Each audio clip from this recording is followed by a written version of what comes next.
The federal ఆంధ్రప్రదేశ్కి స్వాగతం. YCP అధినేత మాజీ ముఖ్యమంత్రి వైఎస్ జగన్మోహన్ రెడ్డి ముఖ్యమంత్రి నారా చంద్రబాబు నాయుడికి కీలకంగా వ్యవహరిస్తున్నటువంటి మంత్రి నారా లోకేష్కి ఒక భారీ సవాల్ విసిరారు. అసెంబ్లీ సమావేశాలు జరుగుతున్నటువంటి నేపథ్యంలో ఆయన ప్రెస్ మీట్ పెట్టి చంద్రబాబుని నారా లోకేష్ని గ్రూప్ 1 మూల్యాంకనం సంబంధించి వాళ్ళు వ్యవహరిస్తున్నటువంటి తీరుని జగన్మోహన్ రెడ్డి తీవ్ర స్థాయిలో విమర్శించే ప్రయత్నం చేశారు. తప్పుడు ఆరోపణలు చేస్తున్నారు అని ఆయన మండిపడ్డారు. ఏపీపీఎస్సీ ఆధ్వర్యంలో గ్రూప్ 1 మూల్యాంకనానికి సంబంధించినటువంటి అంశాన్ని ఆయన మాట్లాడుతూ ఈ నోటిఫికేషన్ 2014-19 మధ్య కాలంలోనే వెలువడిందని, అప్పుడు నారా చంద్రబాబు నాయుడు ప్రభుత్వమే ఉందని, అప్పట్లోనే దీనికి సంబంధించి ప్రిలిమినరీ అంటే ప్రాథమిక పరీక్షలు జరిగాయని, ఆ ఫలితాలు వెలువడిన తర్వాత మెయిన్స్ పరీక్షలు ఇంటర్వ్యూలు తమ ప్రభుత్వ హయాంలో నిర్వహించినట్లు ఆయన వెల్లడించారు. అయితే ఏపీపీఎస్సీలో అనేక సంస్కరణలు తమ ప్రభుత్వ హయాంలో తీసుకొచ్చామన్నారు. కోర్టు ఆదేశాల మేరకే గ్రూప్ 1 మూల్యాంకనం జరిగింది అని ఆయన తేల్చి చెప్పారు. సీసీటీవీలు ఏర్పాటు చేయడం కానీ, మల్టిపుల్ బోర్డులు అంటే మల్టిపుల్ ఇంటర్వ్యూ బోర్డులు ఏర్పాటు చేయడం కానీ, జంబ్లింగ్ విధానంలో ఇంటర్వ్యూ బోర్డులు ఏర్పాటు చేయడం కానీ, ఇలాంటి అనేక సంస్కరణలు గతంలో ఏ ప్రభుత్వం తీసుకోరాని విధంగా తమ ప్రభుత్వ హయాంలో ఏపీపీఎస్సీలో అనేక సంస్కరణలు తీసుకొచ్చినట్టు ఆయన వెల్లడించారు. అంతేకాకుండా వైసీపీ ప్రభుత్వ హయాంలో తీసుకొచ్చినటువంటి ఈ ఏపీపీఎస్సీ సంస్కరణలను యూపీఎస్సీ కూడా ఫాలో అవుతుంది. అప్పటి వరకు యూపీఎస్సీలు కూడా ఇలాంటి సంస్కరణలు కానీ ఇలాంటివి లేవు. తొలిసారిగా వైసీపీ ప్రభుత్వంలోనే ఇలాంటి సంస్కరణలు తీసుకొచ్చాము.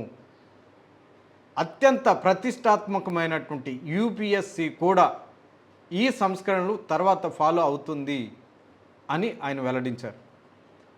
గ్రూప్ 1 మూల్యాంకనం సంబంధించి పేపర్ల వాల్యుయేషన్కి సంబంధించి చంద్రబాబు నాయుడు కానీ నారా లోకేష్లు కానీ కూటమి వర్గాలు చేస్తున్నటువంటి ఆరోపణలో ఎలాంటి వాస్తవం లేదు అని ఆయన బల్లగుద్ది చెప్పారు.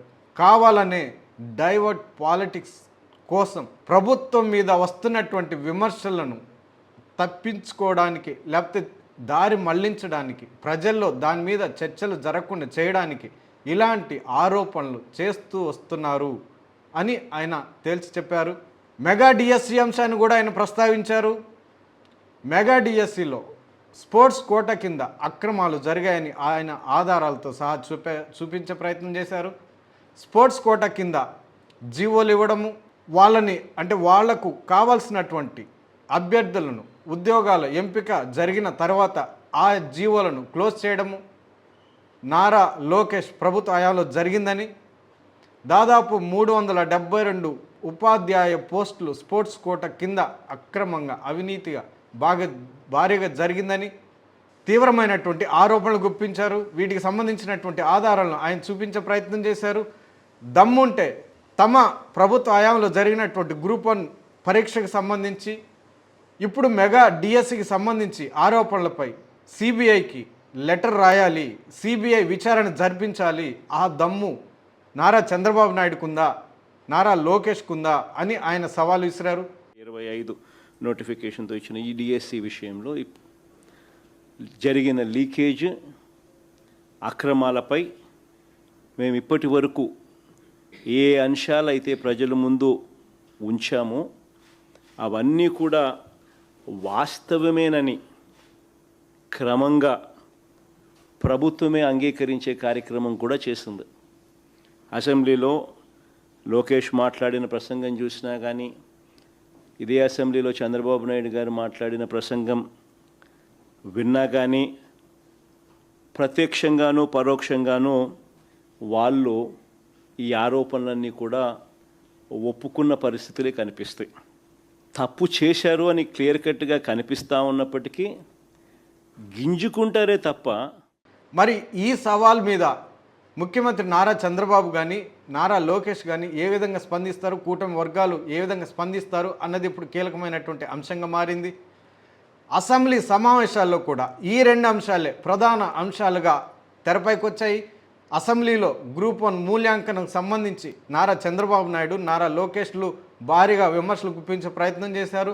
శాసన మండలిలో విపక్ష నాయకులు, వైసీపీ సభ్యులు మెగా డిఎస్సి అక్రమాలపై చర్చ జరపాలి అని పట్టుబట్టారు. ఆ మేరకు వాయిదా తీర్మానాన్ని చైర్మన్కు అందజేశారు.